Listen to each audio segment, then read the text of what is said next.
Hi there YouTube, and welcome to the first baking video of my channel. I am new to YouTube and I am thinking about doing a few different series here. Probably like a baking, cooking, one for different techniques, just all different series where I can cook different stuff and hopefully give you some good tips and make some good food along the way. So again, welcome and get ready. Today's video is going to be focusing on a sugar cookie recipe, probably with some fun frosting, maybe a few different variations. We'll see how I feel as we get into it.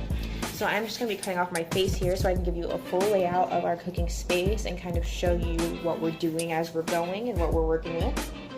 So for today's sugar cookie recipe, I have one large mixing bowl, just a normal spoon and a fork in case I need that. I use old-fashioned tools because I don't have anything too fancy yet. And then we will also need a 1 cup measuring cup, 1/4, 1 tablespoon, and 1 teaspoon. So you can kind of see what those look like and the sizes there. As for our ingredients for the basic cookie recipe, we are going to need all-purpose flour. This is pre-sifted, so we don't have to worry about it. Granulated sugar, my trusty baking soda, 2 sticks of butter. I believe this butter is unsalted, so you would add salt into the recipe, but you could use salted butter and just omit the salt that the recipe calls for. It's up to you.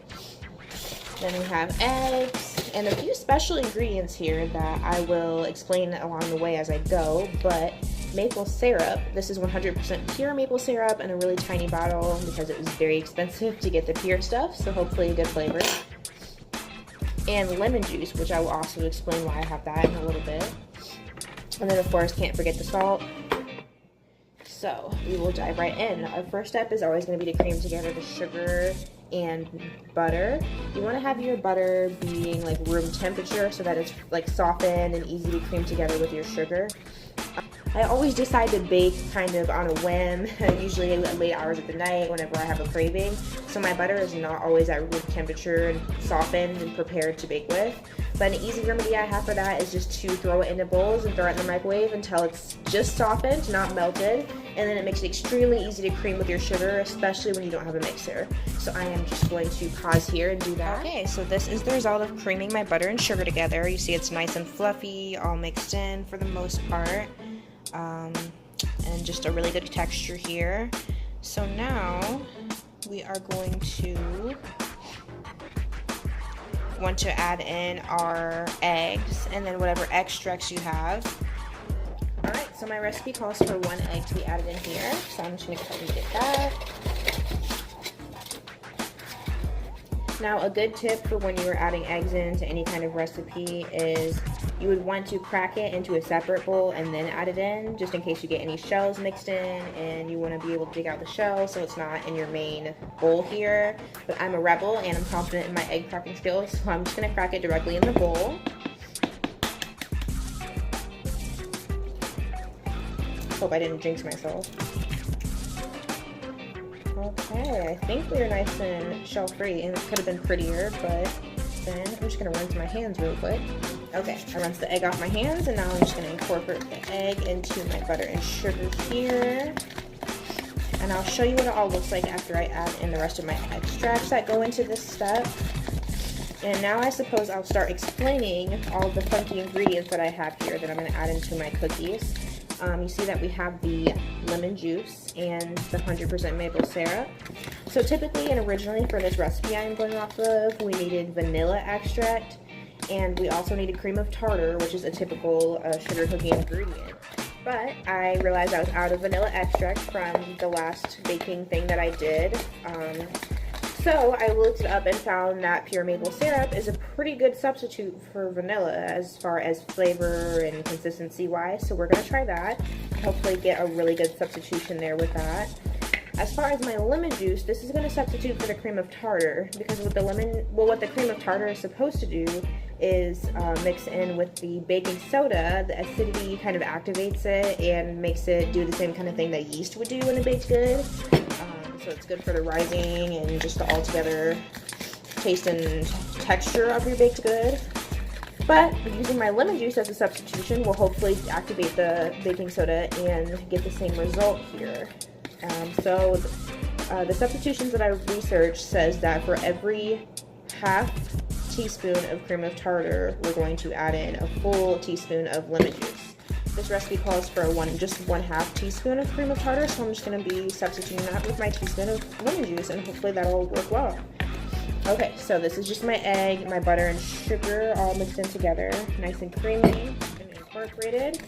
And then, instead of my extract like I usually add, I'm going to go ahead and do my lemon juice and my maple syrup. Alright, so first we are going to do 1 tablespoon, I believe, of my maple syrup to substitute for the vanilla. Always double check your recipes a couple times to make sure you're doing it right. But yes, 1 tablespoon of vanilla or maple syrup in this case. So I need to open this.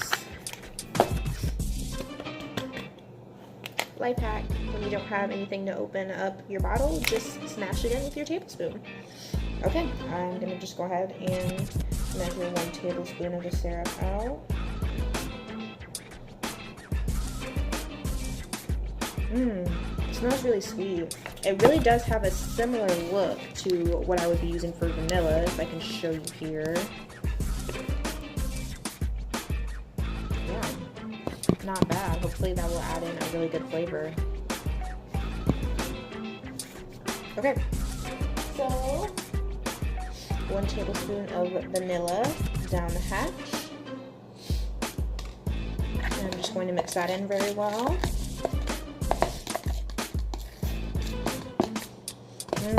Already smells really sweet and just yummy. Then I will be adding in my lemon juice and my baking soda.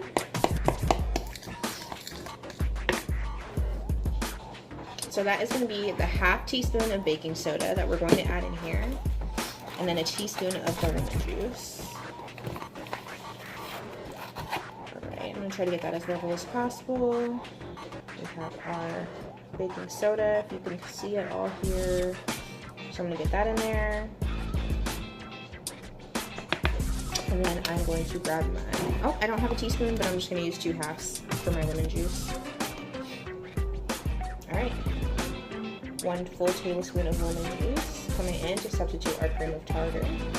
Oh, I can kind of already hear that fizzing. I don't know if the phone speaker will pick it up, but you could already hear that lemon juice kind of reacting with the baking soda I had in here and activating it, so that seems like a good sign.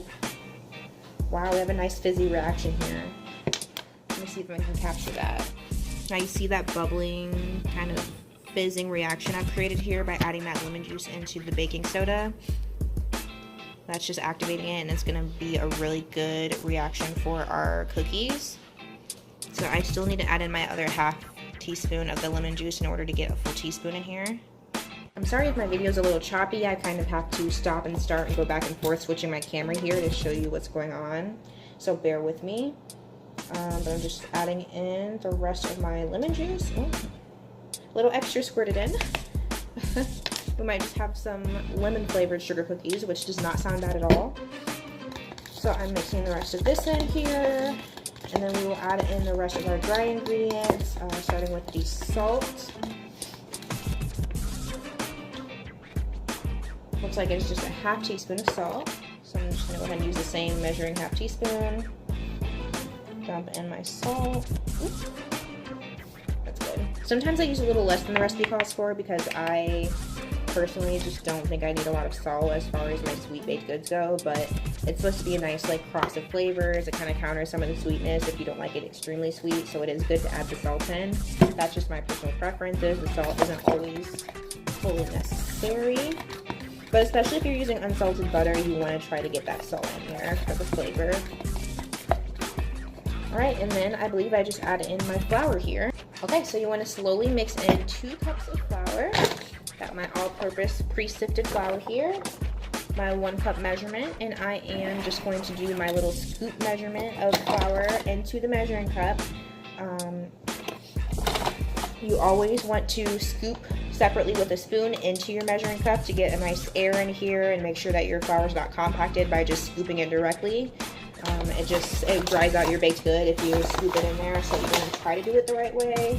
I do get lazy and I don't always do it, but do as I say, not as I do. If you want the perfect cookie, then you want to do this technique the correct way.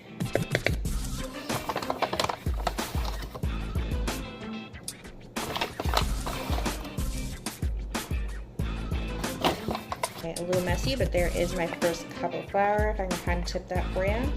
That is getting in. I'm going to kind of start mixing and slowly adding that flour in here.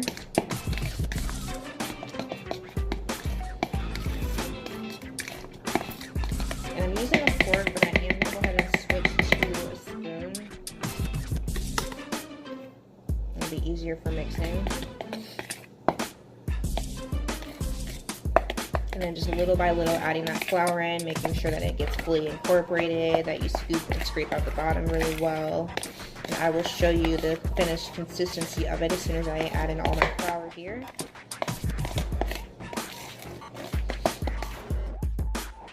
Okay, so I'm pretty excited. That is the finished sugar cookie dough here. We got a pretty gorgeous dough. It is still a little wet. It's not completely firm, because the thing about this recipe is usually with sugar cookies you do a firmer dough so that you can chill it and then roll it out and, you know, cut it into cute little shapes for whatever holiday or whatever you're baking it for. But I'm actually just doing a drop cookie because I'm lazy and I only have Christmas cutouts and it's not Christmas. So this I'm just going to be able to measure out with a scoop or a spoon and just drop it right down onto the cookie sheet, and then it will flatten out while baking, and it's not going to be like a cutout dough that's going to keep its shape. It will spread out, which is what I wanted for this. So I am just going to start measuring that out onto my parchment sheet. Okay, so because the parchment, actually because of the baking pan that I have, it's really cruddy and just dirty right now, and I'm lazy and I don't want to wash it. I have just cut myself out a piece of parchment paper that I'm just going to place the balls on and go directly into the oven. It'll be a little flimsy and a little bit harder to get in, but I've done this before and it works just fine for me, so I'm just going to do it that way. I would really recommend either spraying and flouring your pan really good, or really just getting some parchment paper for easy cleanup and removal once your cookies are done, so that they don't stick and break and become really annoying to get off of the sheet. So I have just my tablespoon here that I rinsed off, and the recipe says that you should do 2 tablespoon little balls of dough and space that out evenly. So I am just going to do 2 scoops of this and drop my balls out onto the sheet here.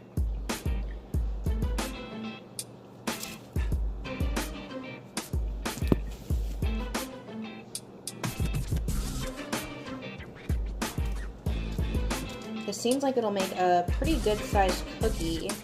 I wouldn't be afraid to, as long as you wash your hands. Just scoop it out with your finger, whatever works. Just make sure you get it into one ball here. Space it out decently, a decent amount, just because I don't know how much these are going to spread, but most likely a lot, especially with how big these balls seem to be. Sometimes my balls aren't always the prettiest, but they get the job done. Okay, so I made 9 little drops of cookies with about 2 tablespoons per cookie. I'm not sure how big this is going to spread out, so I just started with 9 instead of 12. That used about half of my batter, I would say, maybe a little more. And I think with the rest, I'm going to do a cute little twist and add in some little mini baking M&Ms that I have left over in my cupboard, depending on how these turn out. So we are just going to pop them in the oven, and I will see you when they are done. Also, one little thing I forgot to mention is at the start of your cooking, you should always preheat your oven. These are the 350, which is the usual temperature for baked goods. So yeah, my oven's all preheated, and I'm just going to pop these in, and I will see you when they're done. Alright, so I have my first batch of cookies baking in the oven. I set the timer for 10 minutes to start, but the recipe does call for 10 to 12 minutes depending on how soft you like them and what your oven bakes at. So I'm waiting for those to bake, but I have decided to make a frosting to go ahead and put on them. So for my frosting, I have 3 softened tablespoons of butter, and I'm going to add that in with 3 cups of powdered sugar, which I have here. Got my little 1 cup measurement here. I think there's a little bit of flour left, so I'm just going to rinse that out. I cut this open wide enough that I should be able to just stick my cup in there and go for it. One thing I will say about powdered sugar especially, and even flour and things like that, is they are so messy to work with. So be prepared to get your workspace, your outfit, your skin, just all types of messy. That's the fun in the baking. There is 1 cup.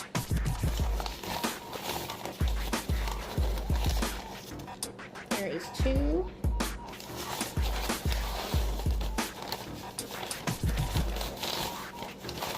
And here's my 3rd.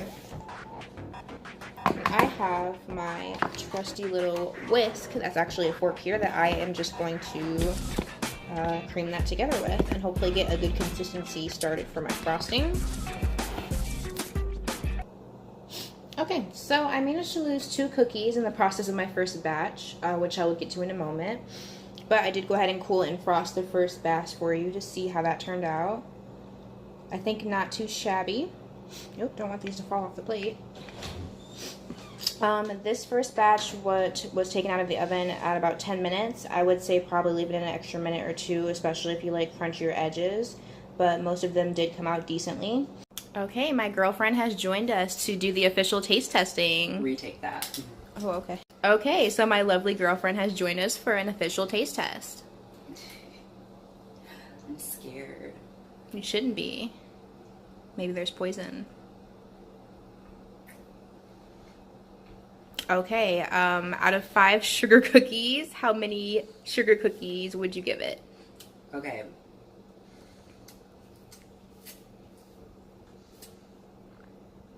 I would give it a 3. Just because the icing is super sweet, like, too sweet for me. Really? Yeah, I'm gonna be honest. But other than that, the actual cookie is pretty good. So I'll give the actual cookie a 4. Okay, not bad, not bad. And the icing's gonna get a 0 by itself because wow, it's disgusting. Okay, so disclaimer to anyone that doesn't like extremely sweet frosting, try a different recipe or cut down the sugar levels in this. I will admit that there were quite a bit of cups of sugar put into that. And the vanilla would probably have helped kind of like, I don't know, change the flavor a little bit, really, but really I didn't put that in. Just too sugary. I also didn't put salt in now that I think about it, so that may have helped a little bit too. Okay, cool. Anyway, folks, that is about it. I think that I have fully baked and tested out this sugar cookie recipe. I'll maybe do a different frosting if you don't like things that are as sweet. There are so many recipes out there, and this is just one of many, so just keep experimenting and share your results and see if yours are the same or any better. Also, a few tips here, just from someone who's tried out this recipe and does a lot of shortcuts, because I am not a professional baker. When I put these in the oven the first time, you saw that I just used a baking sheet and not a pan because I didn't want to clean my pan. Don't do that. I lost a cookie that way. It's very hard and flimsy to just bake it directly on a sheet and no pan, and I ended up with like a burnt cookie that was like half melted at the bottom of my oven. Just don't be like me. Use a baking sheet. Don't be lazy. Use a glass pan. Use a baking sheet. Obviously. I don't like to clean dishes. I don't have a lot of fancy dishes. You gotta do what you gotta do. You gotta be lazy because you just do. She loves me. Okay, my last tip would be for the frosting. I don't have a whisk or a mixer, so I do use a fork, which is just fine. But if you're using powdered sugar for your frosting, you should definitely sift it, which I also didn't do because I'm lazy and I don't have a sifter. But you just have to have a lot more like arm work and time whisking it, and it's a really annoying process to get all the lumps out. So make sure you sift your powdered sugar in your frosting, and make sure you use the correct baking pan. I know that's also dirty. Oh, sorry.